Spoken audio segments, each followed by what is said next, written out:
You tell people it's just another day. You say, I'm an adult. I don't need a party. I don't need cake. I don't need the attention. You frame this indifference as a virtue. You wear it like a badge of stoicism. You look at people who celebrate their birthday weeks with disdain, judging them as narcissists, children, or attention seekers. You convince yourself that you have ascended beyond the need for validation.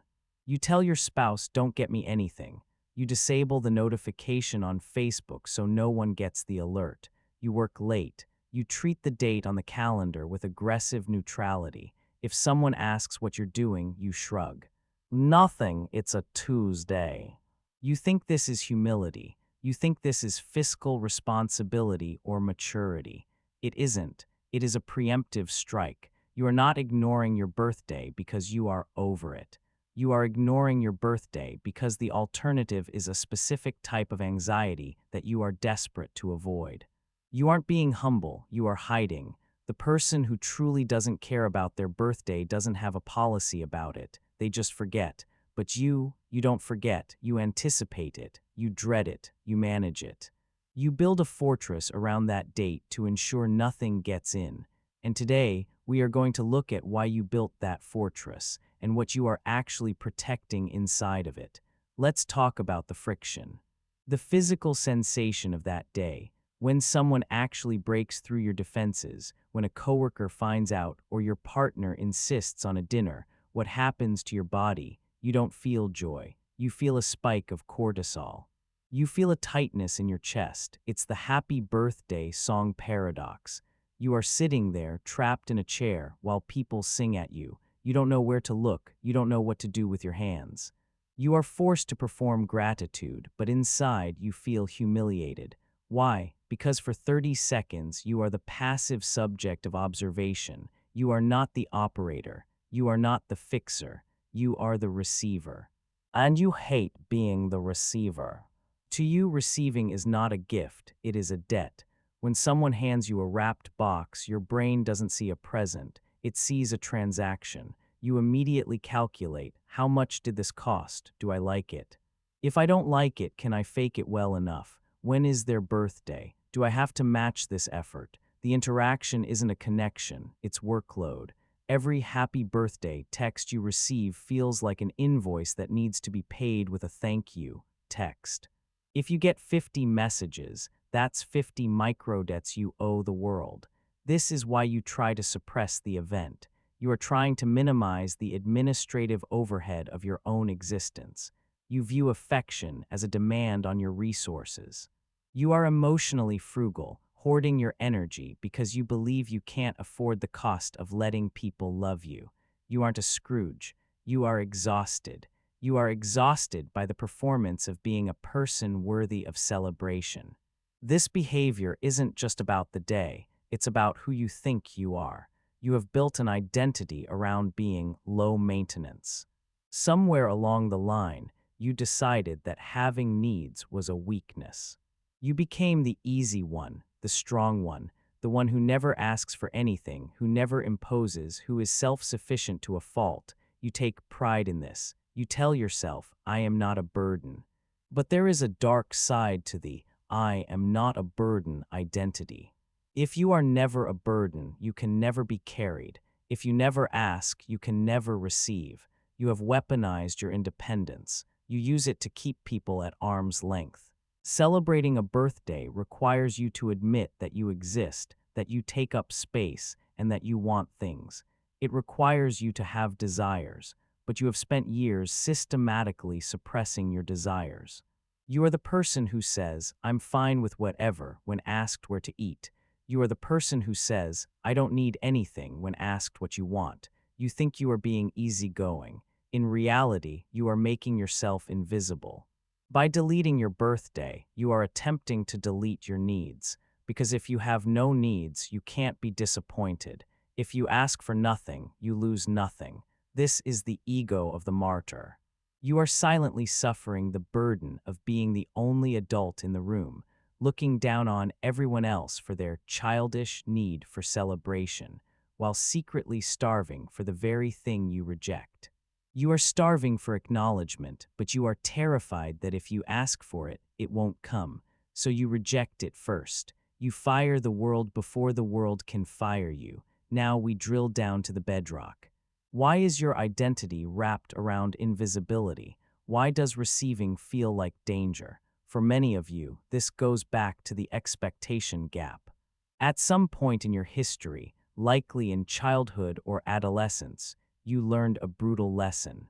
Hope is dangerous. Maybe you grew up in a chaotic household where your needs were secondary to a parent's addiction, a divorce, or financial ruin. In that environment, asking for a party wasn't just selfish, it was a risk. It risked angering the volatility of the house, or maybe you were the invisible child. You weren't abused, but you were neglected. You remember waking up on your birthday with a pit in your stomach, hoping this year would be different, hoping they would remember, hoping you would feel special. And then nothing happened, or the effort was half-hearted, a grocery store cake, a gift that showed they didn't know you at all. That pain, the specific searing pain of expecting love and receiving indifference, is traumatizing. It is a wound to the self-worth that says, I am not important enough to be remembered. To survive that pain, you made a vow. You swore an oath to yourself, I will never feel this again. How do you ensure you never feel the pain of disappointment? You kill the expectation. You became the architect of your own disappointment so that no one else could surprise you with it. If you say birthdays are stupid, then nobody can hurt you by forgetting yours. You control the narrative. You reject the day before the day can reject you. This is why you hate the attention now. It triggers the memory of the deficit. When someone tries to celebrate you today, it doesn't heal the wound, it irritates the scar. It reminds you of all the times you wanted this and didn't get it. It feels fraudulent. You feel like an imposter in your own celebration because deep down, that child is still whispering, I'm not worth this trouble. Stop looking at me. You're going to realize I'm boring and leave anyway. You ignore your birthday to protect that child from being seen, because being seen meant being let down. So here we are, you are an adult, you are safe, but you are still acting out a defense mechanism from 20 years ago. You are trapped in a fortress of I don't care, starving to death inside of it. I am not going to tell you to throw a party. I am not going to tell you to go to a club or buy balloons or force your friends to dinner. That would be violent to your nervous system, and frankly, you wouldn't do it. But we need to break the cycle of self-erasure. We need to prove to your brain that receiving is not dying. We need to calibrate your tolerance for taking up space. Here is the shift. This year or the next time someone brings it up, you are going to practice passive reception. When someone says, "Happy birthday," you are going to suppress the reflex to deflect. You usually say, "Oh, thanks, but it's no big deal," or "Yeah, just another day." Stop that. You are going to look them in the eye. You are going to stand your ground, and you are going to say 2 words. Thank you. And then this is the hard part. You are going to shut up. You are not going to explain it away. You are not going to make a self-deprecating joke. You are going to let that moment hang in the air for 3 seconds.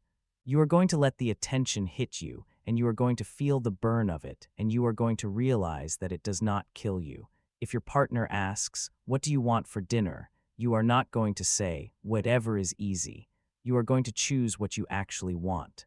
Even if it's inconvenient, even if it's expensive, even if it requires them to drive 20 minutes out of the way, you are going to inconvenience someone you love just a little bit. Why? Because they want to be inconvenienced. People love you, they want to give to you. By rejecting their effort, you aren't being noble. You are robbing them of the joy of loving you. You are making the relationship a one-way street where only you get to be the giver.